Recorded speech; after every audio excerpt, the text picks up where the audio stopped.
اعوذ باللہ من الشیطان الرجیم بسم اللہ الرحمن الرحیم الف لام میم ذالک الکتاب لا ریب فیہ ھدی للمتقین الذين يؤمنون بالغيب ويقيمون الصلاة ومما رزقناهم ينفقون والذين يؤمنون بما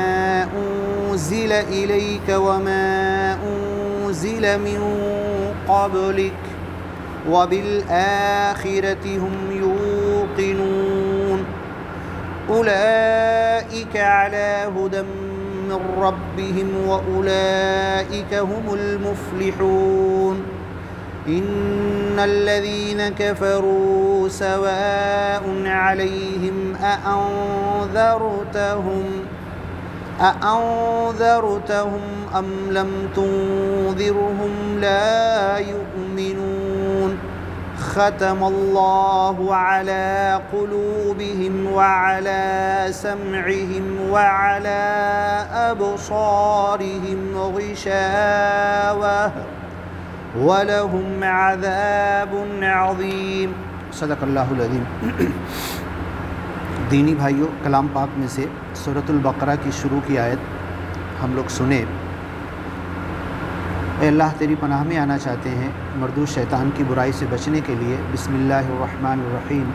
اللہ کے نام سے جو رحمان ہے رحیم ہے۔ الف لام میم، یہ عربی کے حروف تہجی ہیں، اس کا کوئی مطلب نہیں ہوتا۔ خود اللہ کے رسول صلی اللہ علیہ وسلم نے بھی اس کا مطلب نہیں بتایا،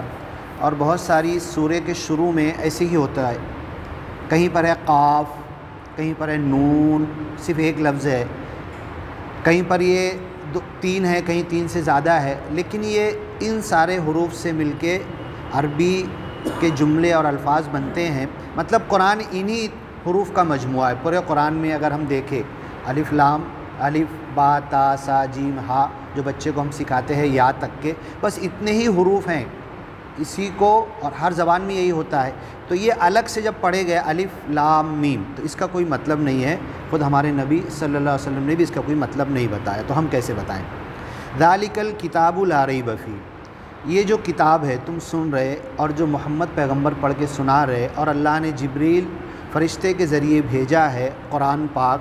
یہ ایسی کتاب ہے جس میں کوئی شک نہیں ہے۔ ھدی للمتقین، اور جو دلوں کے اندر اللہ کا ڈر اور خوف رکھتے ہیں، اللہ سے محبت رکھتے ہیں، ایمان کی بنیاد پر اشد حبا للہ، اللہ سے بہت زیادہ سخت محبت کرتے ہیں، یہ کتاب ان کے لیے ہدایت ہے۔ اب یہاں پہ ذالکہ کہا گیا کہ وہ کتاب، دھیس کو بولتے ہیں ہاذا، اور عربی میں دیٹ کو بولتے ہیں ذالکہ وہ۔ تو وہ کیوں کہا گیا؟ کہ جب قرآن نازل ہو رہا تھا، کیونکہ یہ سورہ مدینہ میں نازل ہوئی، مکہ سے قرآن شروع ہوا، 10 11 12 13 سال اب مکہ میں لوگوں کو سنائے، اور لوگ ڈاؤٹ کر رہے تھے۔ یہاں تک کہ قرآن میں ہے کہ مشرکین مکہ اور مخالفین یہ کہتے تھے لا تسمعوا لهذا القرآن، اس قرآن کو سنو ہی مت، سنو گے نہیں، کان میں نہیں جائے گا، دل میں نہیں اترے گا، مانو گے کیسے پھر؟ تو سب سے پہلے تحریک یہ چلاتے تھے قرآن کو سنو ہی مت، لا تسمعوا لهذا القرآن والغوا فیہ، اور جب کبھی سنانے کی کوشش کی جائے تو اس کو روکنے کی کوشش کرو، اس میں لغو باتیں لاؤ، بیکار کی آواز چلا پکار کرو، اور دنیاوی باتوں کے چکر میں اس قرآن کی آواز سے لوگوں کو روک دو۔ یہ مشرکین مکہ کا طریقہ تھا، اور آج بھی یہ ہوتا ہے۔ اللہ تعالی ہمیں توفیق عطا کرے قرآن کو لے کر چلنے، پڑھنے، سمجھنے، عمل کرنے، اس کی دعوت کو پوری دنیا تک پہنچانے، اس کے قانون کو قائم کرنے کے لیے اللہ ہم کو شکتی اور طاقت دے۔ آج بھی یہی ہوتا ہے، قرآن فہمی کے لیے، قرآن سمجھنے کے لیے بہت سارے روڑے آتے ہیں۔ اللہ تعالیٰ ان سارے روڑوں سے ہم کو بچا لے۔ تو جو مکہ میں جو قرآن نازل ہو چکا، یہ سورہ بقرہ سے پہلے لوگ جھٹلا رہے تھے، روک رہے تھے، نہیں پہنچنے دے رہے تھے، تو اس لیے ذالکہ کہا گیا کہ جو مکہ میں قرآن نازل ہو چکا، ابھی جو مدینہ میں ہو رہا، اور آئندہ محمد صلی اللہ علیہ وسلم کے 23.5 سال میں جو نازل ہوگا، یہ مکمل قرآن اللہ کی کتاب ہے، اللہ نے لکھا ہے، اللہ نے نازل کیا ہے، فرشتے کے ذریعے بھیجا ہے، لا ریب فی، اس میں شک کی کوئی گنجائش نہیں ہے، یہ اللہ کی طرف سے ہے۔ کوئی کتاب کے شروع میں کوئی کتاب انسان لکھتا ہے تو بڑے بڑے لوگوں کو دیتا ہے، ذرا اس کتاب کے تعلق سے تاثر لکھو، اور کتاب کے لاسٹ میں رکھا جاتا ہے کہ یہ کتاب ایسی ہے، ایسی ہے، ایسی ہے۔ اللہ نے خود اپنی کتاب قرآن کے تعلق سے پہلا جملہ کہہ دیا، یہ تو دعا ہے، الحمدللہ رب العالمین سورہ فاتحہ، ہم اللہ سے ہدایت مانگ رہے، اہدنا الصراط المستقیم، تو پوری ہدایت کے لیے اللہ قرآن پیش کر رہا ہے، یہدی للتی ہی اقوم، یہ سیدھی ہدایت قرآن تمہیں دیتا ہے۔ تو جب شروعات کی اللہ نے تو صاف کہہ دیا کہ یہ کتاب ایسی ہے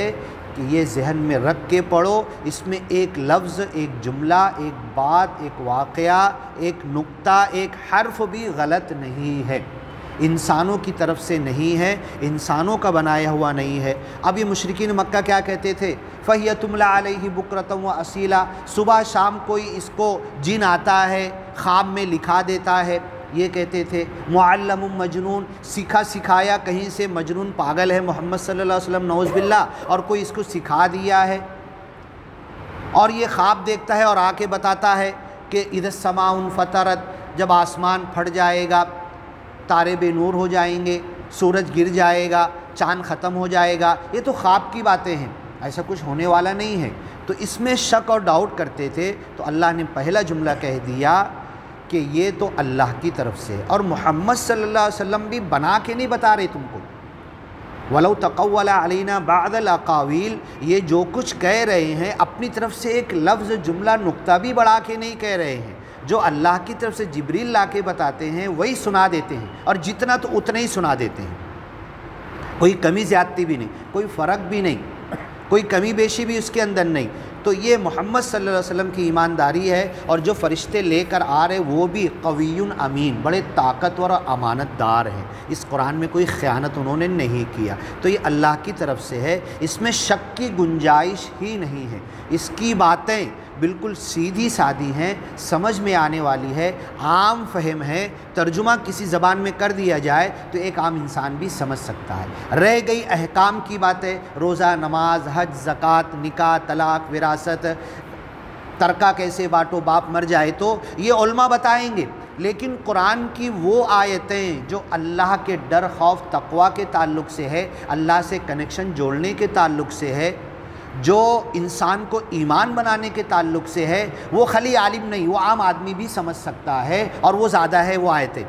جو خلی عالم جو آیتیں سمجھ سکتے بہت کم ہیں وہ، اور علماء کے پاس ہم کو جانا پڑے گا، جب موقع آئے گا تو ہم جا کے ان سے پوچھ لیں گے۔ لیکن قرآن کی زیادہ باتیں عام انسانوں کو ہدی للناس، ساری دنیا کے، صرف مسلمان بھی نہیں، غیر بھی پڑھے گا، سنے گا تو سمجھے گا، کوئی ڈاؤٹ نہیں ہے، کھلی ہوئی باتیں ہیں، کھلی ہوئی کتاب اسی لیے کہا گیا، اس کی باتیں کھلی ہوئی، رسول مبین، رسول کو بھی کھلا ہوا رسول کہا گیا، کوئی ڈھکا چھپا نہیں ہے، پوری زندگی کھلی ہوئی ہے۔ کتاب کو کہا گیا،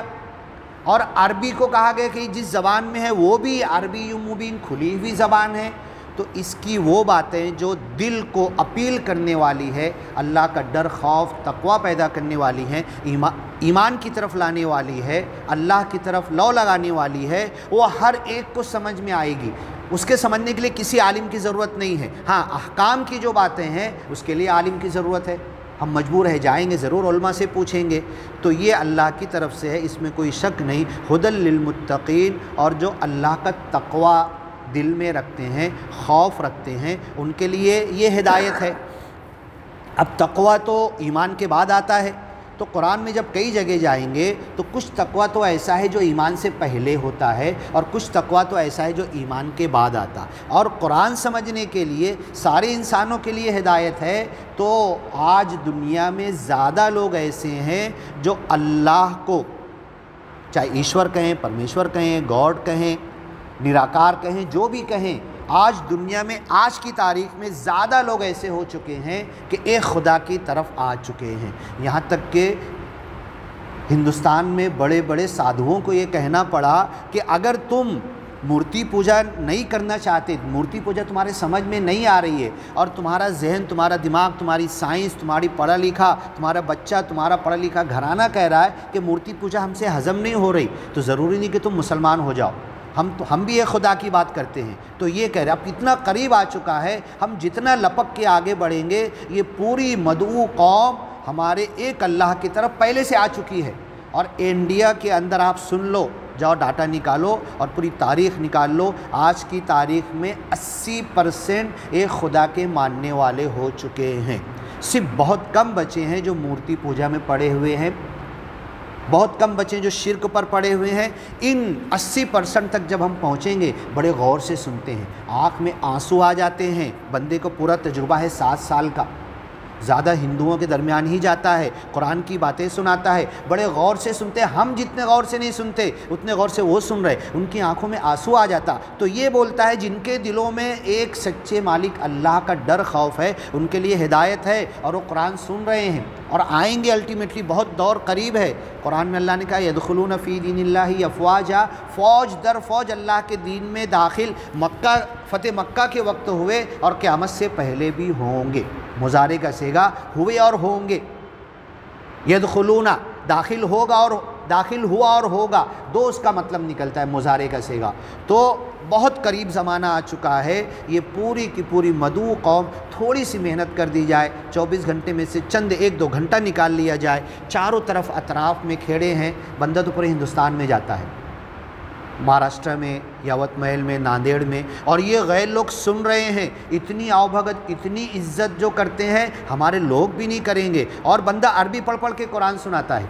یہ آپ دیکھ سکتے ہیں۔ تو یہ اللہ کا تقوی، قلب سلیم کہتے ہیں۔ اللہ نے قرآن میں ایک جگہ کہا من اتی اللہ بقلب سلیم، جنت میں کون جائے گا؟ قرآن میں ایسا کہیں نہیں لکھا کہ نمازی جنت میں جائے گا، ایسا کہیں نہیں لکھا کہ زکوٰۃ دینے والے جنت میں جائیں گے، ایسا کہیں نہیں لکھا کہ یہ خیر کا کام کرنے والے جنت میں جائیں گے۔ جنت میں کون جائے گا اللہ نے کہا، یا کسی فرقے کا نام نہیں ہے، کسی جماعت کا نام نہیں کہ وہ جماعت جنت میں جائے گی، اللہ نے یہ کہا الا من اتی اللہ بقلب سلیم، اس دل کو جو پاک صاف کر کے لائے گا وہ جنت میں جائے گا۔ قد افلح من زکاہا، اس دل کو جس نے دھو لیا، اس کو پاک صاف کر لیا اپنے نفس کی شرارتوں سے۔ اور یہ جمعہ کے خطبے میں اللہ کے رسول ہر جمعہ کہتے تھے ممبر پہ کھڑے ہو کے وَنَعُوذُ بِاللَّهِ مِن شُرُورِ أَنفُسِنَا، اعوذ باللہ سے شروع کرتے تھے، پہلے قرآن کی تلاوت کرتے تھے، جمعہ کا خطبہ دیتے تھے، پھر نماز شروع کرتے تھے، شیطان سے پناہ مانگتے تھے، وَنَعُوذُ بِاللَّهِ مِن شُرُورِ أَنفُسِنَا، ہمارے دل کی خباثتوں، گندگیوں، شرارتوں، وسوسے، بہکاوے اور نفس کی برائی سے ہم پناہ چاہتے ہیں، یہ اللہ کے رسول ہر جمعہ کے خطبے میں کہتے تھے۔ تو آج زیادہ انسانوں کے دلوں میں ایک اللہ کا تصور آ چکا ہے، اور یہ جاننے اور ماننے لگے ہیں کہ پتھر کی مورتیاں کچھ نہیں کر سکتی۔ زیادہ لوگ ان ہندوؤں میں سے بھی یہ بات ماننے لگے ہیں، اور یہ ہماری باتیں سننے کو راضی ہیں۔ اللہ ہمیں توفیق دے ان تک پہنچنے کی۔ الذین یؤمنون بالغیب، اور اللہ کی باتوں پر ایمان لانے کے لیے غیب پر ایمان لا۔ ہم نے اللہ کے رسول کو نہیں دیکھا، حضرت جبریل کو نہیں دیکھا، جنت کو نہیں دیکھا، جہنم کو نہیں دیکھا، صحابہ کرام کو نہیں دیکھا، حضرت ابوبکر صدیق کو نہیں دیکھا، دوسرے خلیفہ کو نہیں دیکھا، چوتھے خلیفہ کو نہیں دیکھا، حضرت امیر معاویہ کو نہیں دیکھا، یزید کو نہیں دیکھا، لیکن ساری جو اسلامی ہسٹری ہم کو بتا رہی ہے، یہ قرآن آیا، سنایا گیا، مشرکین مکہ کو سنایا گیا، قرآن جتنی باتیں بتا رہا ہے سب کے سب سچ ہے، حق ہے۔ غیب کو ہم مانتے ہیں تب تمہارا ایمان پکا ہو سکتا ہے۔ وَيُقِيمُونَ الصَّلَاةَ، اور نماز قائم کرتے ہیں۔ نماز کیا قائم کرتے؟ خود نماز کے ذریعے خود قائم ہو جاتے۔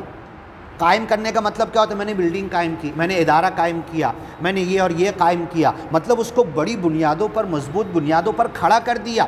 تو نماز کو ہم قائم کیا کریں گے؟ نماز کے ذریعے ہم خود قائم ہوں گے۔ یہ اقامت صلاۃ کا مطلب ہر جگہ، نماز کے ذریعے ہماری زندگی میں چینج آ جائے، ہماری زبان میں تبدیلی آ جائے، ہمارے رہنے میں تبدیلی آ جائے، ہمارے معاشرے میں تبدیلی آ جائے، تب نماز قائم ہوئی۔ اور اگر نماز کے ذریعے کوئی تبدیلی نہیں آئی تو نماز قائم نہیں ہوئی۔ مسجدیں ہیں، بھری ہوئی ہیں، آ رہے 5 نماز، اذان و نماز ہو رہی، نہ نماز قائم ہوئی، نہ نماز کا فائدہ ملا۔ تو جب نماز کے ذریعے ہم قائم ہو جائیں گے حق پر، ہمارے اندر تبدیلی آئے گی، بیوی بچوں میں، گھر میں، ہمارے محلے میں، سماج میں، تب یہ نماز قائم ہونے کا مقصد ادا ہوگا۔ وَمِمَّا رَزَقْنَاهُمْ يُنْفِقُونَ، جو کچھ ہم نے دیا اس میں سے خرچ کرتے۔ وَالَّذِينَ يُؤْمِنُونَ بِمَا أُنزِلَ، اور جو کچھ ہم نے نازل کیا اس کے اوپر ایمان لاتے۔ قرآن کی بات ہے، وَمَا أُنزِلَ مِن قَبْلِكَ، قرآن سے پہلے جتنا ہم نے نازل کیا اس کو بھی من جانب اللہ، یہ ضرور ہے کہ اس میں گڑبڑ ہو گئی۔ وَبِالْآخِرَةِ هُمْ يُوقِنُونَ، اور آخرت پر پکا یقین رکھتے ہیں۔ اولئک علی ھدی من ربہم، ایسے ہی لوگ اپنے رب کی طرف سے ہدایت پر ہیں۔ ہدایت پر ہر کوئی دعویٰ کرتا ہے،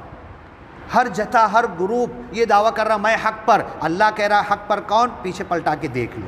کیا کیا باتیں ہیں، جاؤ پھر سے پڑھ کے دیکھ لو۔ وہ ہدایت پر ہیں، وہ حق پر ہیں، وہ جنت میں جائیں گے، وہ سچ پر ہیں۔ وَأُولَئِكَ هُمُ الْمُفْلِحُونَ، کامیاب وہی ہوں گے۔ پیچھے پلٹا کے پھر سے ہم پڑھ لیں کون کون کامیاب ہوگا، اللہ تعالیٰ ہمیں ان کامیاب میں ہمیں داخل کرے۔ ان الذین کفروا، جو جھٹلا رہے، جن کو یہ حق پہنچا دیا گیا مکہ میں، مدینہ میں، صحابہ کرام نے، اللہ کے رسول نے اپنی پوری زندگی لگا دی، پھر بھی اس کو ٹھکرا رہے، جھٹلا رہے، نہیں مان رہے اور جنگ کے لیے آمادہ ہیں، اور مکہ سے ادھر آئے تو ادھر بھی جنگ کا ماحول کھڑا کر دیے، تو ایسے ٹھکرانے والے سواء علیہم، اب تم ان کو ڈراؤ، برابر ہے ان کے لیے، اَأَنذَرْتَهُمْ، تم ان کو ڈراؤ، ام لم تنذرہم، یا نہ ڈراؤ، لا یؤمنون، یہ دلوں میں پکا ارادہ کر چکے ہیں کہ ایمان نہیں لائیں گے۔ کیوں؟ وَجَحَدُوا بِهَا، اس کا انکار کر رہے، وَاسْتَيْقَنَتْهَا أَنفُسُهُمْ، ان کا نفس اور دل مان چکا ہے کہ حق ہیں۔ چھپ کے قرآن رات کے اندھیرے میں آ کے سنتے تھے، لیکن پھر بھی ہٹ دھرمی ہے، چودراہٹ ہے، دنیاوی فائدے کی وجہ سے اس کو نہیں مان رہے، اور اللہ کے جتھے حزب اللہ، اللہ کی پارٹی اور اللہ کے رسول کی جماعت میں آ کے ملنا نہیں چاہتے۔ ختم اللہ علی قلوبہم، ایسے لوگوں کے دلوں پر اللہ نے مہر لگا دی ہے، وعلی سمعہم، ان کے کانوں پر اللہ نے پردہ ڈال دیا ہے، وعلی ابصارہم غشاوہ، اور ان کی نظروں پر پردہ ہے، وَلَهُمْ عَذَابٌ عَظِيمٌ، ان کے لیے دردناک عذاب ہے۔ اب اگر یہ قرآن میرے گھر پہ ہے، قرآن کی باتیں ہیں، اسلامی تاریخ ہے، نماز کے اذکار ہیں، پوری دینی اس قرآن کی تفسیریں ہیں، اور اگر میرے اوپر کچھ اثر نہیں کر رہی تو یہ آیت میرے اوپر فٹ بیٹھ رہی کہ میرے کان میں، میرے نظر پہ، میرے دل پر مہر لگ گئی، یہ چیزیں مجھ کو اثر نہیں کر رہی ہے۔ کتنی بڑی بات ہے، اللہ تعالیٰ جو قرآن دیا ہے، جو دین دیا ہے، جو نبی محمد صلی اللہ علیہ وسلم کے ذریعے، صحابہ کے ذریعے، سلف صالحین کے ذریعے، نیک علماء کرام کے ذریعے جو دین آج تک ہم تک پہنچا ہے، اللہ اس کو سمجھنے، عمل کرنے، اس کو لے کر چلنے اور اس کو لے کر کامیاب ہونے۔ سب سے بڑا مقصد یہ ہے کہ جب اس پہ چلیں گے زندگی بدلے گی، اور اپنے گھر بار، شیجاری، پڑوسی، گاؤں، سب کو لے کے جب آگے بڑھیں گے تو کامیابی ملے گی، دنیا میں ہم کو ذلت نہیں ملے گی، یہ اس کا پیمانہ ہے۔ تو اگر ہم کو کامیابی مل رہی تو ہمارا ایمان سچا ہے، ہمارا عمل سچا ہے، ہمارا قرآن پڑھنا سچ ہے، ہمارا روزہ سچ ہے، ہمارا رمضان حق ہے، ہم کو رمضان سے کچھ حاصل ہوا، ہمارے روزے سے کچھ حاصل ہوا، تراویح سے کچھ حاصل ہوا، اعتکاف سے کچھ حاصل ہوا۔ جب ہماری زندگی میں تبدیلی آئے گی اور تبدیلی کے بعد دنیا میں ہم آگے بڑھیں گے، کامیابی ملے گی، لوگ ہمارے ساتھ آئیں گے اور اس دین کا ساتھ دیں گے، تب ہم کو ان ساری چیزوں سے کچھ حاصل ہوا، اور نہیں تو بس ایک روایت ہے، چل رہا، رہ گئی رسم ازاں، روحی بلالی نہ رہی۔ علامہ اقبال نے کہا تھا حضرت بلال کی وہی اذان ہے، وہی الفاظ ہیں، وہی کہا جاتا ہے، لیکن یہ رسم رہ گئی ہے، روح بلالی باقی نہیں رہی ہے۔ حضرت علی کی نماز ہم پڑھ رہے، نماز میں ان کے پیر سے تیر کھینچا جا رہا، ان کو احساس نہیں ہو رہا، ہم کو مچھر کاٹ رہا تو احساس ہو جا رہا۔ یہ ہماری نماز، یہ حضرت علی کی نماز، یہ صحابہ کی نماز، یہ ہماری نماز، یہ ہماری قرآن کی تلاوت، ہماری تراویح، ہمارا رمضان، ہماری عبادت، ہمارا مسلمان، ہمارا ایمان ہونے کا یہ فرق ہے ہمارے ایمان اور صحابہ اور نبیوں کے ایمان میں۔ تو اللہ تعالیٰ ہمیں اس اسٹیپ اور اسٹیج تک پہنچا دے اور قرآن سمجھنے کی توفیق عطا کرے۔ انشاءاللہ کل بھی ہوگا، اور میں مالیگاؤں میں کم رہتا ہوں، انشاءاللہ جب بھی رہوں گا میں آؤں گا، اور لوگوں کو بھی بتاؤ کہ سیدھے انداز میں، صاف ستھرے انداز میں قرآن کی تفسیر کی جاتی ہے، کسی مسلک، فرقے اور جماعت کا جھگڑا نہیں ہے، اللہ کی کتاب کی بات ہوتی ہے۔ اس کے لیے لوگوں کو بھی دعوت دو، لوگ آئیں بیٹھیں۔ اعوذ باللہ من الشیطان الرجیم، بسم اللہ الرحمن الرحیم۔ سبحانک اللہم و بحمدک و تبارک اسمک و تعالی جدک و لا الہ غیرک اللہم صلی علی محمد وعلی آل محمد کما صلیت علی ابراہیم وعلی آل ابراہیم انک حمید مجید اللہم بارک علی محمد وعلی آل محمد کما بارکت علی ابراہیم وعلی آل ابراہیم انک حمید مجید ربنا آتنا فی الدنیا حسنۃ وفی الآخرۃ حسنۃ وقنا عذاب النار الذین آتیناہم الکتاب جن کو ہم نے کتاب دیا قرآن دیا یتلونہ حق تلاوتی اس کتاب کی تلاوت کا اس کے پڑھنے کا اس کے سمجھنے کا اس پر عمل کرنے کا اس کو دنیا تک پہنچانے کا اس کے قانون کے لیے اپنی جان لگا دینے کا حق ادا کرتے ہیں یہ حق اے اللہ تو ہمیں ادا کرنے کی توفیق عطا کر سبحان ربک رب العزت عما یصفون وسلام علی المرسلین والحمد للہ رب العالمین